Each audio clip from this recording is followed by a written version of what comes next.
right, Job 12 through 14. This is Job's response to Zophar. But, you know, I'm a Supreme Court case nerd and love to listen to my cases. And a very common thing in the Supreme Court world is you'll hear the name of a case, and it'll, Smith v. Jones. But they'll say Smith v. Jones and the Consolidated cases. Because it turns out that Jones isn't the only person who has a problem with Smith. There are lots of other people with this same issue. That's why it made it all the way up to the Supreme Court. And the court is going to decide something that is not just for this case, but applies to a lot of similar cases. And that's what we're going to have here with this speech from Job. It is Job's longest speech. And it's his longest speech, I think, because this is the end of the first cycle of speeches. We've said that each of the three friends will speak, and then there will be another cycle where each of the three friends speak, and then there's a third cycle, slightly interrupted. And Job is responding to his friends and to God, and not just to Zophar. So technically, he's responding to Zophar, but you will hear references in what Job says when he quotes his friends' arguments that tells you that this is really a consolidated argument against the whole case that his friends have been making, against their entire worldview. And that makes me laugh, just to say worldview. For those of you who've read Confederacy of Dunces, the idea of making a case against someone's worldview just makes me chuckle. Christopher Ashe, in the book that many of you are reading, does a great thing where he labels the worldview the system. And you can almost see like a trademark, a little TM up next to the system, because their way of viewing the world is what Ashe is going to call the system. And that's what Job is going to respond against here. And then in doing that, he's also going to respond against them as counselors, as comforters. Job is disappointed in his friend's response, to say the least. And he's not just disappointed in what they've said, which is the system. He's disappointed in the way they've said it, that they would not listen to him. All the things that a comforter should do, they have failed to do. And what comes out of Job is pain and anger, frustration, and it's completely understandable. It's completely reasonable, not just given what Job has experienced. He has his grievances with God, so to speak, but he really has his grievances with the friends and the system, the worldview that they're espousing. And one of the things that we want to continue to think carefully about is what we've talked about for 3 weeks now, the difference between the heart of faith, what is said out of a heart of faith, what a person believes when they are giving their confession of faith, I believe, when someone is speaking in that voice, and when they are speaking out of the experience of pain, the experience of their circumstances, where they know the thing that they're saying is not precisely theologically accurate. That's not the genre that they're in, right? And we're okay with this. We know how to read books and how to read newspaper articles and how to read, even listen to movies and things, and appreciate that in this genre, you do certain things a certain way. If I am giving someone a fairy tale in a classroom, it's entirely appropriate that I would start with Once Upon a Time, and that the stuff I say can be fantastic and fanciful.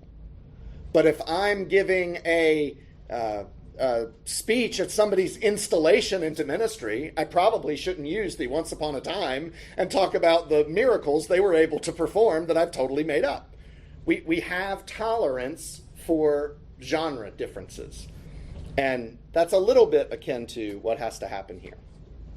So what is the system? If you had to summarize Zophar's worldview, the friends' system, in just a sentence or two of how the world works, what would you say? good. If you behave well, you get good. You get what you deserve. Yes. Immediate retributive justice. One of those words. Same word, but however it's actually pronounced. Yeah, you reap what you sow, good and bad, always and immediately. And those are really critical words for their worldview. Always and immediately. And therefore, in the worldview, Job's suffering is evidence of Job's sin, period. Full stop. Could not be anything else. And that's the case all three friends have been making in increasing intensity. And when Job pushes back and says, I don't think so, what do his friends get? Just angrier. How dare you not think so? That's my worldview. You don't just say that I'm wrong about how the universe works.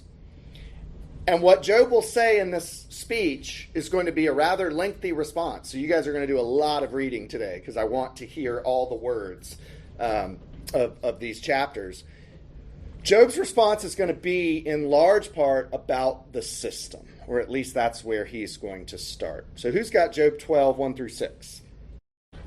Then Job answered and said, No doubt you are the people, and wisdom will die with you. But I have understanding as well as you. I am not inferior to you. Who does not know such things as these? I am a laughingstock to my friends. I, who called to God, and he answered me. A just and blameless man, am a laughingstock. In the thought of one who is at ease, there is contempt for misfortune. It is ready for those whose feet slip. The tents of robbers are at peace, and those who provoke God are secure, who bring their God in their hand. Okay, so that part is clear enough, right? It is, as long as you understand that Job is speaking with bitter irony there at the beginning. The word he uses is for really important people, and not just people who think they're important. That's part of the word. But it's really who other people think is important. Because hasn't that been the attitude of Zophar and the friends toward Job? Is that Job should think they're really important, they're really wise, they know what they're talking about, they need to listen. And Job says, I know that you're that. You are so important. You are so... In fact, when you die, the wisdom of the world will be gone. There just won't be any left. You will take it with you. But Job knows, and this is what he argues here, he knows their worldview. He knows the system every bit as well as they do. They have not taught him anything about this worldview. He knows exactly the system they're describing. And what he knows is that it doesn't work. And they're too inflated with pride and self-importance to admit that it doesn't work. And what Job says at the end of this first section is equivalent to look around the world. It's the invitation of Solomon in Ecclesiastes. Look around at what you see. Just use your own eyes. Is it this?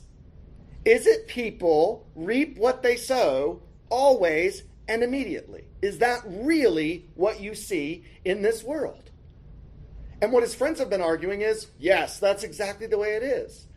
And in the back of Job's mind is, well, then you're idiots. Because look around. This is not what you see. Not just in Job's case, but in lots of cases. Who's got 7 through 12? But ask the beasts, and they will teach you, the birds of the heavens, and they will tell you, or the bushes of the earth, and they will teach you, and the fish of the sea will declare to you. Who among all these does not know that the hand of the Lord has done this? In his hand is the life of every living thing, and the breath of all mankind. Does not the ear test words as the palate tastes food? Wisdom is with the aged, and understanding in length of days. Now, this is a great example of why understanding genre is important.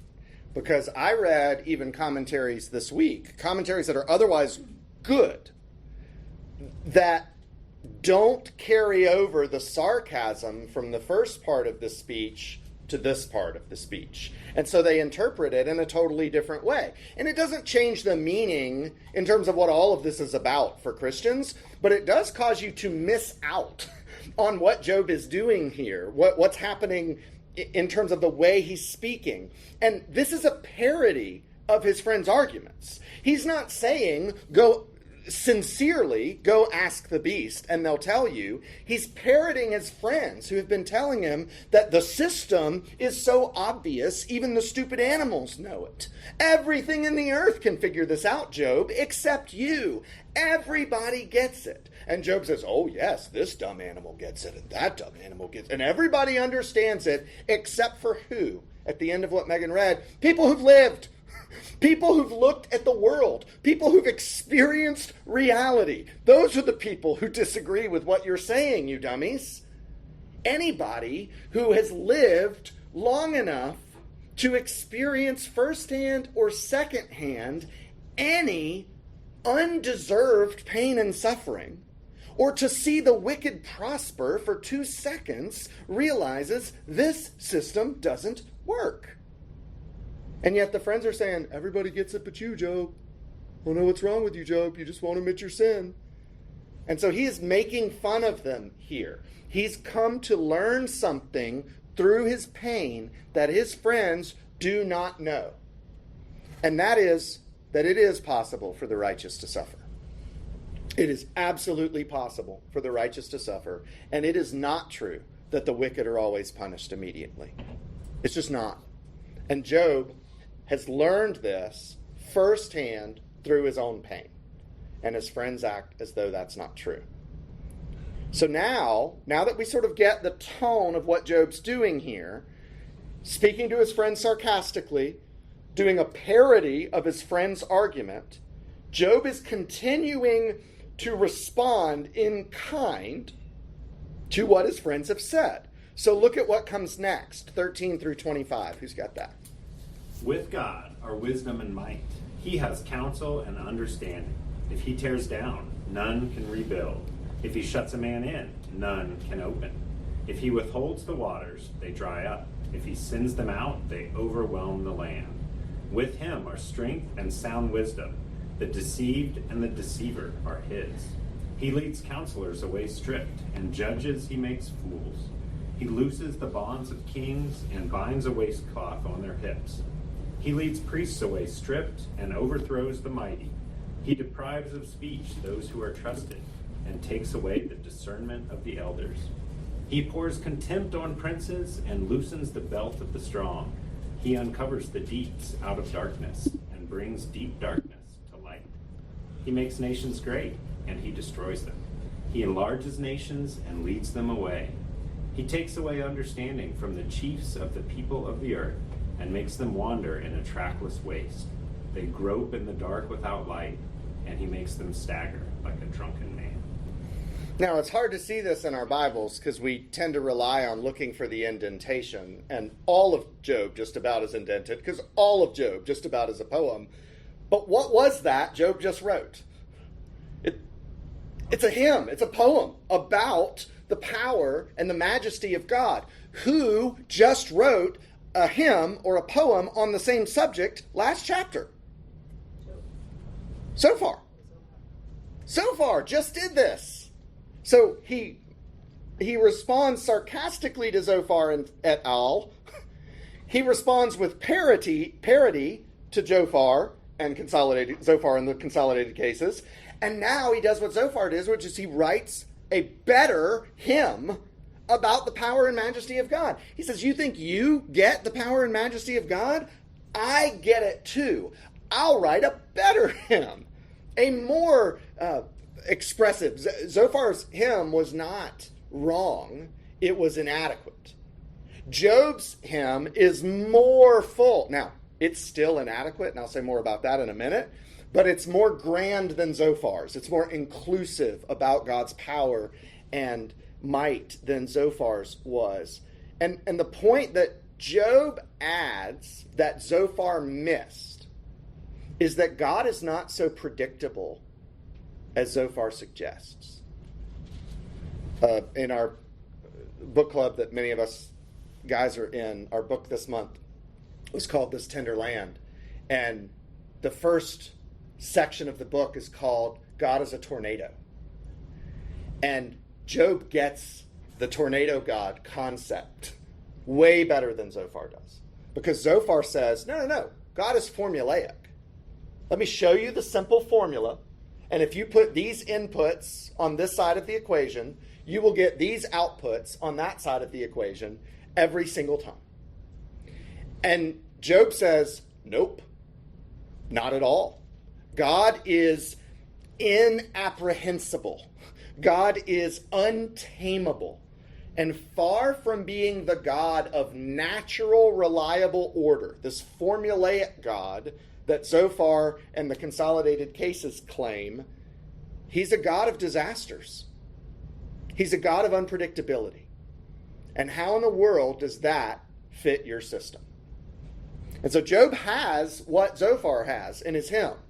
He has the power and wisdom of God, the majesty of God being praised. But what Job has that Zophar doesn't is how that aspect of God is the undoing of human wisdom and power. The result of God's wisdom and power in this world is that none of the formulas we build work. None of the plans. A man makes his plans, right? We have all these ideas about how things ought to be, and sometimes in our pride, about how things will be. In the New Testament, we're going to go into this village and we say we're going to make a prophet, and and it's like, good luck with all that. And it's not that you won't, it's that you might, and you might not. Job's hymn, Ash says, is a catalog of the undoing of human power and wisdom. God undoes the order of human power. And he did it, I don't know if you noticed, but first he did it with the leaders of the people there in verse 16. He starts with the leaders of the people and goes, that's from 16 to 21. And then starting in verse 22, he does it with nations. He says the peoples. So it's both the individual people, the leaders, the rulers, the kings who are going to make things happen. God is not constrained by their wisdom and power. And then it's the whole peoples, the whole nations. God is not constrained by their wisdom and power. And it's really humbling to, in your private devotional time, try to come to grips with that sentence in the first person. God is not constrained by my wisdom and power. That is what I know ought to happen. It's not a constraint for God.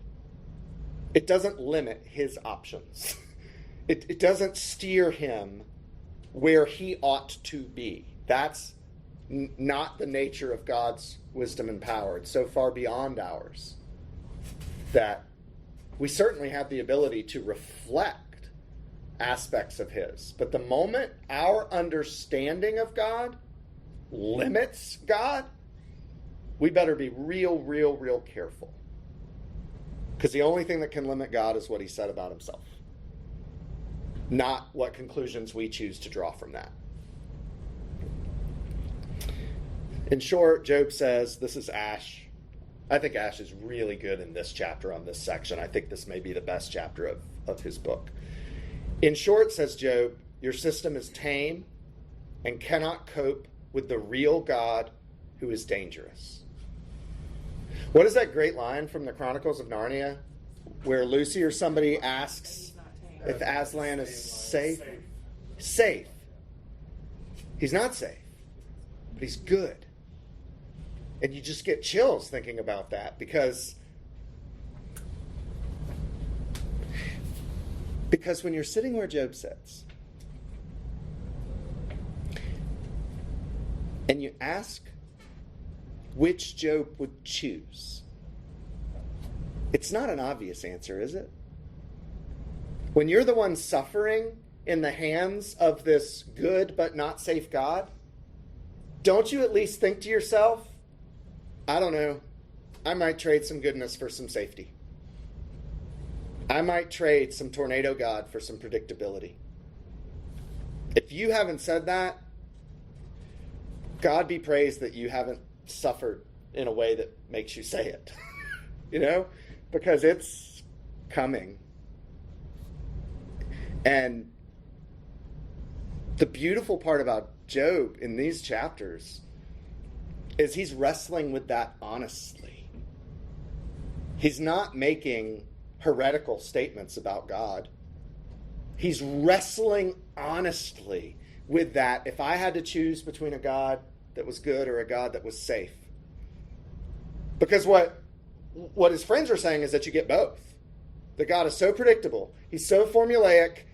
The law of cause and effect is so clear and so immediate that you get both. You're safe as long as you live in that law. If you never sin, you will never suffer.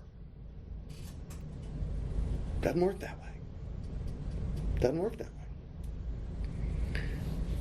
Then in chapter 13, we get Job v. the system.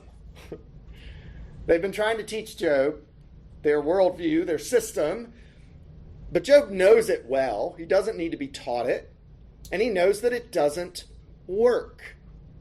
And the result of that then is that it does Job no good to continue to talk to his friends about this. He's going to have to take his case to God because his friends reject the premise. They won't even have this discussion on honest terms. They won't even get where Solomon gets in Ecclesiastes to admit, well, I can't explain it, but this is the way it is. It's chaos out there. God is a tornado. And they won't even admit that the tornado God is real. And so he needs to talk to God. And he gives you a very important clue that this is where he's headed at the beginning of chapter 13. Do you have verse 3? 13:3? But I would speak to the Almighty, and I desire to argue my case with God. And so he's still talking to Zophar here. He's got about 12 verses where he's transitioning from his discussion with Zophar and his friends to turning his attention to God. And he'll come back to this idea in verse 13 of taking the case directly to God. But he plants the seed here that is his only possible avenue of success. The only way that he will be intellectually and spiritually satisfied from this discussion is not to talk to these friends, it's to talk to God. And on the one level, let's say and be honest that is ultimately true of any mental agony, that only God can provide a satisfying answer to the human soul. There's no shortcut to that. And let it be said, what does God desire of Christian brothers and sisters helping one another in agony if we are not helping people get toward that answer from God? If we are not finding out from them where they are with our eyes fixed on where they can be in Christ. Not a fully satisfying answer. We're not going to get that this side of glory. But the most satisfying answer that can be found is not in human interactions, it's in divine revelation. And when we're comforting people, what we are actually supposed to be doing is leading them to God. Not leading them to God in trivial ways, not with Hallmark card expressions, not with nonsense, not even with absolute truth about God, like his friends have, that is irrelevant to the current situation. We listen to where people are, we understand what truths about God are relevant to their situation, and we use those to help draw people back toward God. That's what it is to comfort somebody. You do not comfort someone, and this is really hard for those of you who have the people pleaser kind of wiring. Those of us that are the opposite have a different problem. Equally challenging, but different. For those of you who have the people pleaser wiring, though, this is really hard because you will deceive yourselves into thinking that you can comfort people by leading them not toward God, by affirming the false things they say, by directing them to non-Christ-like solutions, by being nice. You can comfort them, and you can't. Kindness is surely a part of comforting. But kindness is the fruit of the Spirit that relies on the Spirit And the Spirit is a spirit of truth and is always leading people toward truth. Always, always, always leading people toward truth. And there is no comfort, no real comfort that we provide to people that does not also lead them toward God. His friends think that they're the ones standing up for God. And so Job has some pretty direct words for that. Who's got 13, 9 through 11? Will it be well with you when he searches you out? Or can you deceive him as one deceives a man? He will surely rebuke you if in secret you show partiality. Will not his majesty terrify you and the dread of him fall upon you? They think they're standing up for God. And Job says, what if the tables get turned here? What if God comes to examine what you're doing? You think he's going to be pleased with this? And this is a valuable lesson, not just about their arrogance and haughtiness, which I hope we see, but about people thinking that God needs us to misrepresent him in order to be defended. That if we told people about God as he actually is, God wouldn't look so good. So we got to spruce the place up a bit. And we got to, right? It's like we've joked about staging houses. And okay, this looks better, but nobody could actually live in a house with this little furniture. Nobody could live in a house with this little stuff. But people will like it better. And when people are wrestling with the tornado God, with the chaos of God's work in his world, and we say, well, we can't tell people the truth about how God actually is. That's not very appealing. We'll defend God with some other description of God. And that doesn't help. It doesn't help because it's not true. And it really doesn't help because, again, if you're not leading people toward God, you're not comforting them. There is no real comfort that's going to be found in this stuff that we make up to try to make people feel better.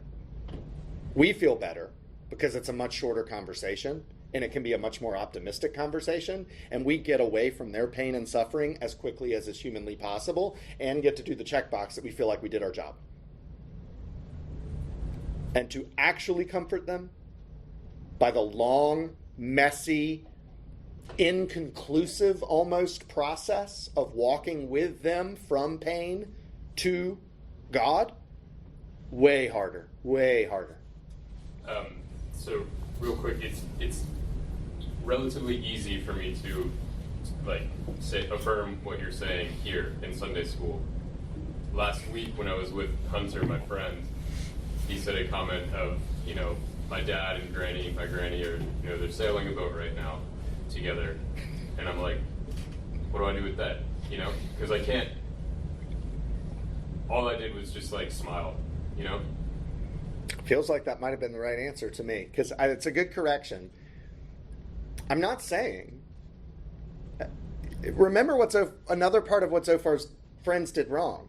They applied truth indiscriminately. And so I'm not saying all truths must be applied at every moment in every situation.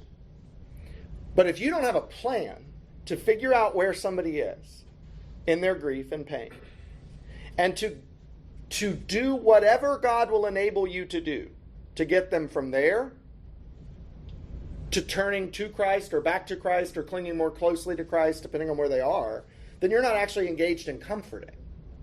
You may be engaged in saying peace, peace, where there is no peace. And there are plenty of situations like you described where somebody says something that is theologically inaccurate, where the context, the relationship, the moment, where we are in the process of comforting would demand that you say something. It would demand that you say, like you, I hope that's true. I do wonder, how are you so sure? And would you be that sure for yourself? You see what I did there? And I don't do that particularly well. Like you said, it's very easy to do at a podium in a Sunday school class. I can tell you people how to be compassionate comforters. And mostly I do, so that I don't have to. Hopefully if you comfort one another, then I'm off the hook for this really hard work. Because this is really hard work. But there are also moments where saying nothing in that example is the right thing to do. Or is a good thing to do. Don't hear me say we're we're not aggressive in our posture toward anyone. We are aggressively planning and executing how to get them from suffering to the arms of Christ. And sometimes what the execution of that aggressive plan looks like is weeping with those who weep. Right. Yeah. And remaining in silence. Well, Yeah. what if, the people pleaser in me struggles because I want to see that relationship continue, but what if, you saying that comforting thing, the relationship, you don't have an opportunity anymore, it's done. One plants and another waters, and it is the Lord who gives the growth. And it's a great question because we're all wired so differently that there are different parts of this process where we will break down in either pride or self-guilt. And one of the guilt places for the people pleaser is, I didn't do enough. I finally did that pushing part that was so hard for me and it didn't work. And I would say that your view of God's work in history is too small. Your timeline is too short. It's the rare moment where you, the people pleaser person, have become rather arrogant and thinking that if it's to be, it must be me. And God has a much grander design for that person's life. And granted, people wired like me will use that as an excuse not to do it.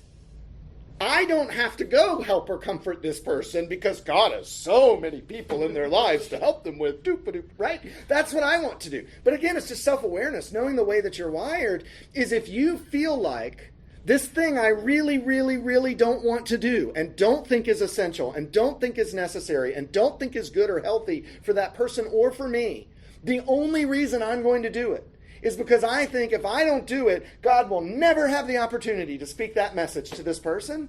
Don't do it. You're doing the wrong thing.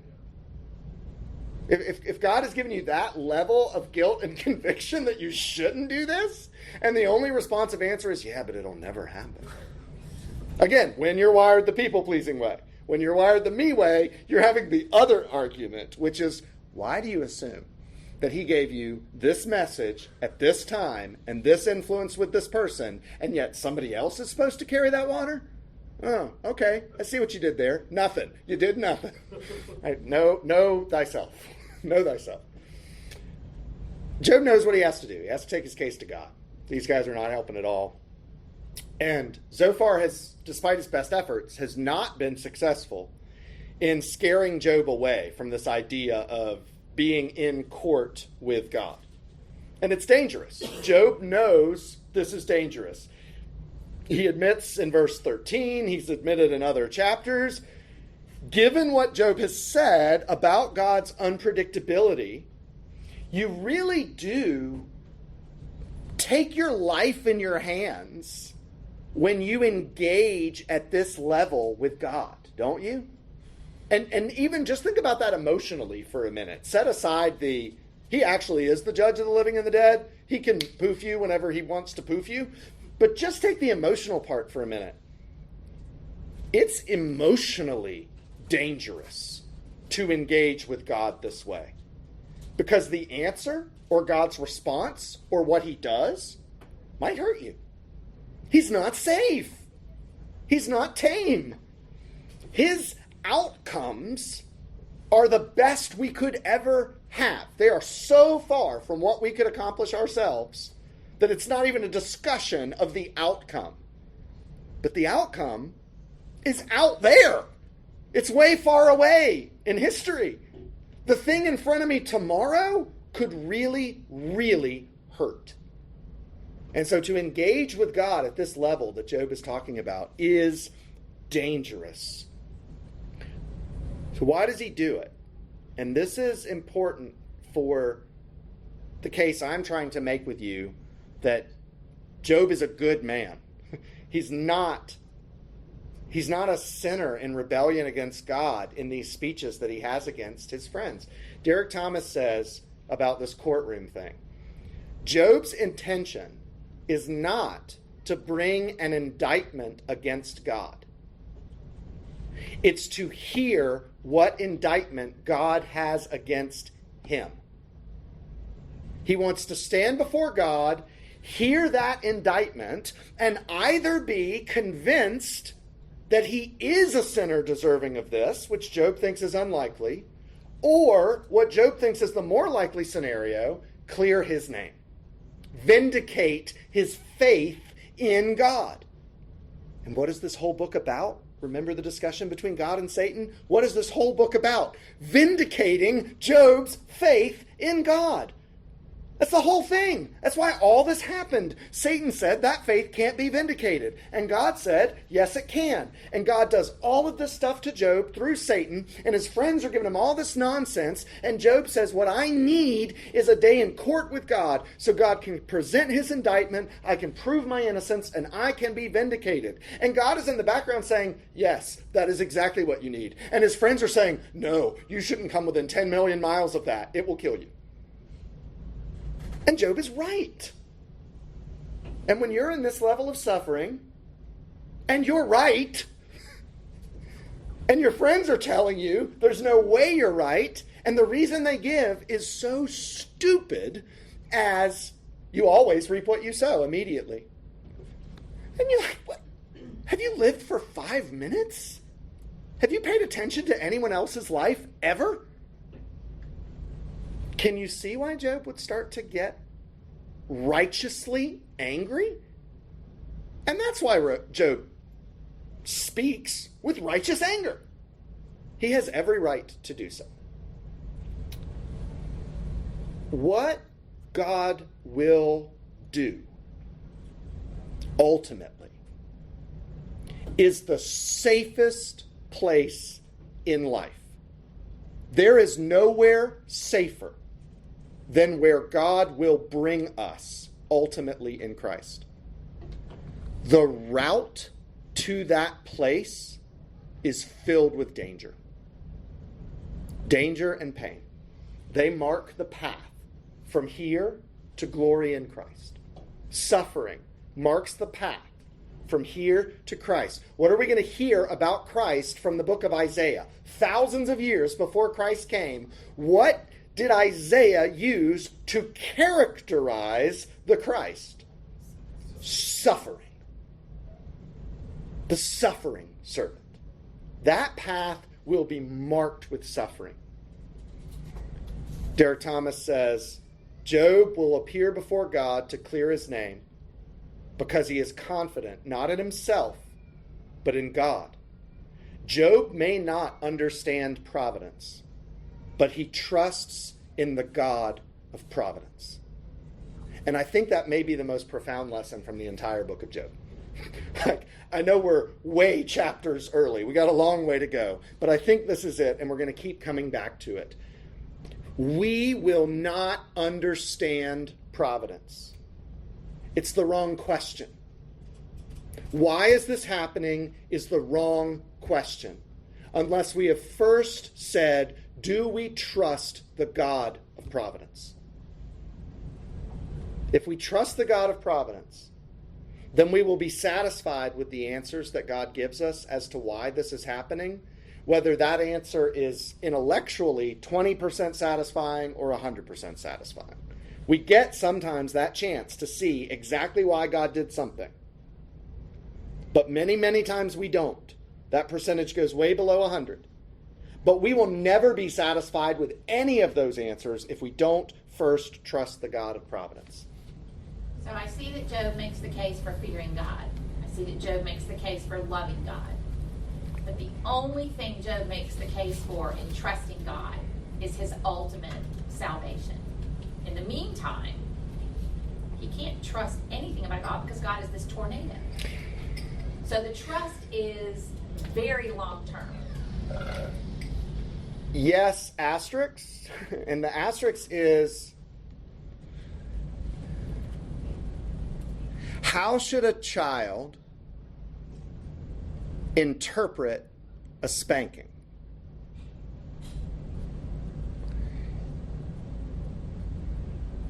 A lot of it is the long term. I know that the place my parents are trying to bring me to with their method and approach to parenting is a good place. But isn't there something more than that? Isn't there some level of, even in the short term, though it makes no sense to me at all, this dangerous and painful tornado God thing is itself for my good? It's only the fact that we have understanding that the last one. I understand how God could use all of those things to bring that last trustworthy state. But the trust has to come all the way back. You cannot trust what will happen in providence.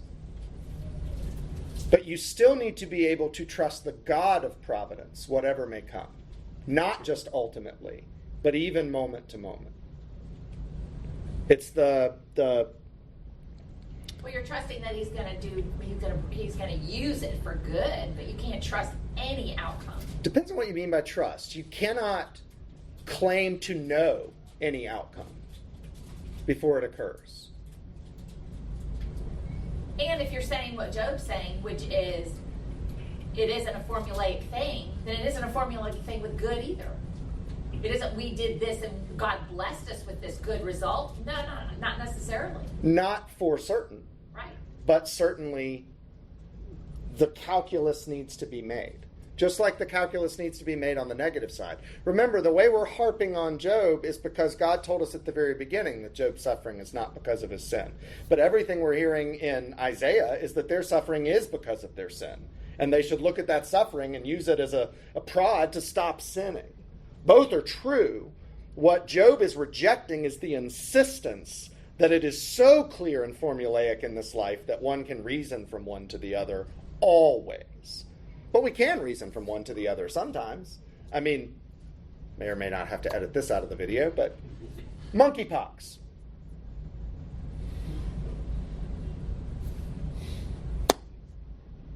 Why is monkeypox spreading in the United States? Sinful sexual activity. That's it. So somebody who won't look at that consequence and reason back to God's discipline on sin is blinding their eyes to what happens in the world.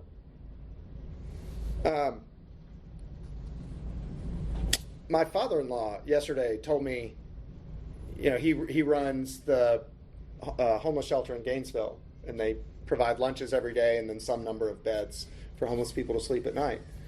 And there was a transfer of wealth in the past few weeks where a church that I don't think highly of whatsoever, or what they're doing, gave $1 million to his ministry.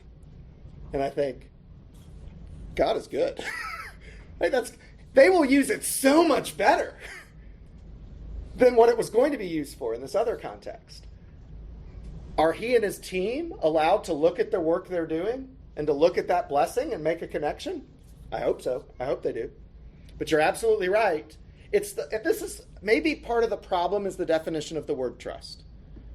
I went through this in the business world several years back, where I was on a leadership team with somebody who had real trust issues with everyone. And our CEO would kind of press on him and say, hey, that sounds like a trust issue. It sounds like you don't trust so-and-so. And his answer would be, oh, no, it's not. I trust them. I trust them to do good work. I trust that they will not lie and cheat and steal. And he said, everything you're describing is results. Trust is about a person. Do you trust that no matter what the person does, they have the company's best interests at heart? Do you trust that whatever the person does, they want what's good for you and for us? That's trust. And so when we say, do we trust the tornado God? We're absolutely right if we say, well, we cannot trust that what comes next will be fun or enjoyable or encouraging or uplifting.